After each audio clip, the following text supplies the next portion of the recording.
NHTI Lynx baseball traveled down to Myrtle Beach, South Carolina to play 4 games in 4 days to gear up for the upcoming spring season with a Southern Spring Training.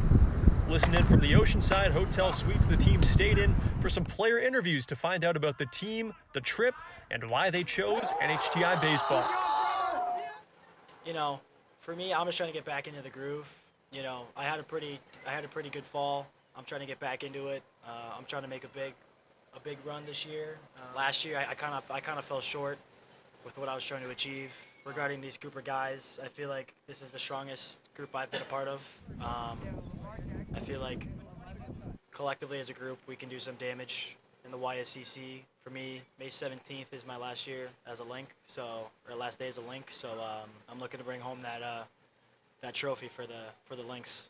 I would say I get to know the teammates like way before you get there. It's gonna make it so much easier.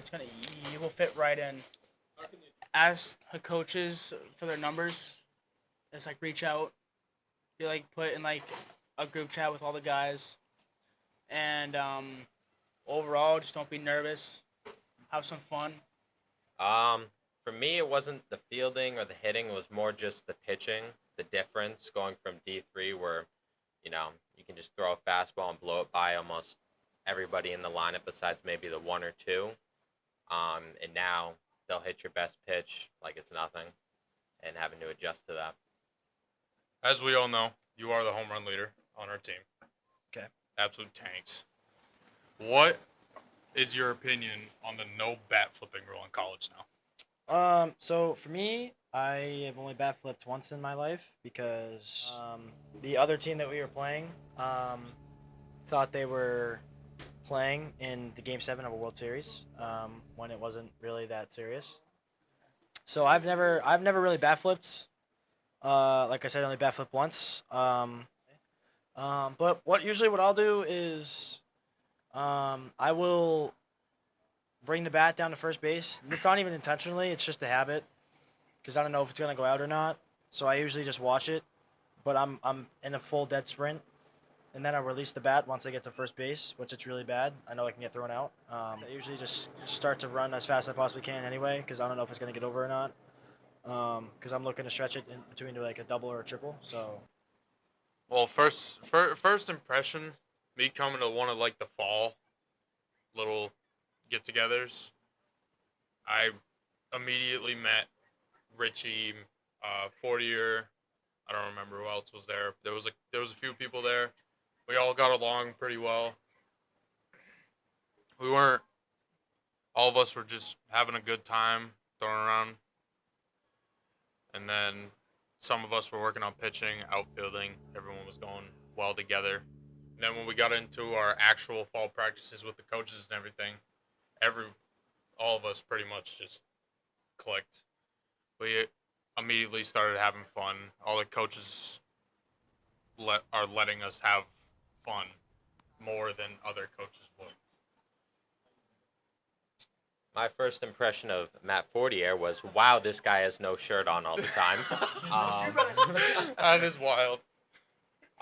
Just how, all the guys are really chill. Everyone gets along. There was no, one person who was aggressive. Everyone's just having fun, enjoying the game.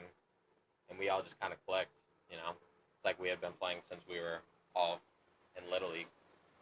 Because I know I have had some teammates in the past that were just me guys, like I instead of, we. So, I would definitely want a we type of guy, and obviously you want a guy that is tough, that will that'll block a ball or get hit by a pitch and then have a hard 90 to the bag, hustling every single ball, walking back to the dugout after a tough call from the umpire after a strikeout or a tough call on the bases.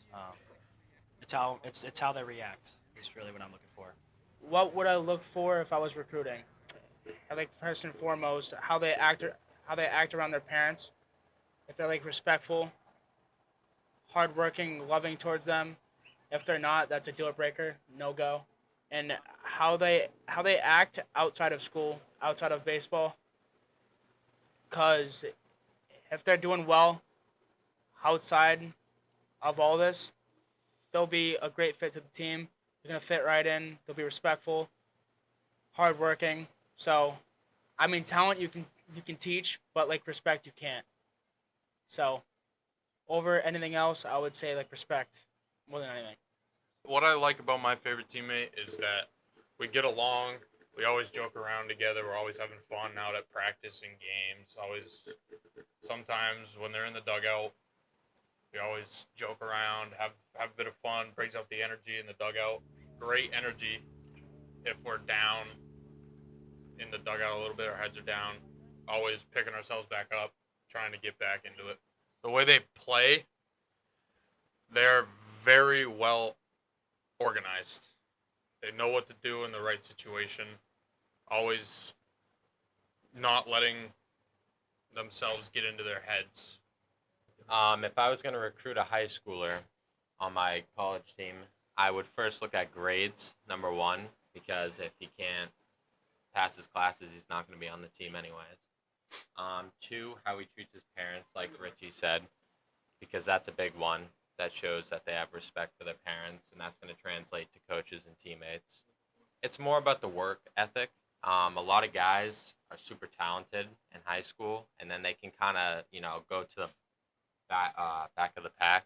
And then a guy who, let's just say, doesn't throw as hard, but he has really good work ethic, is always working on his craft, can bump up.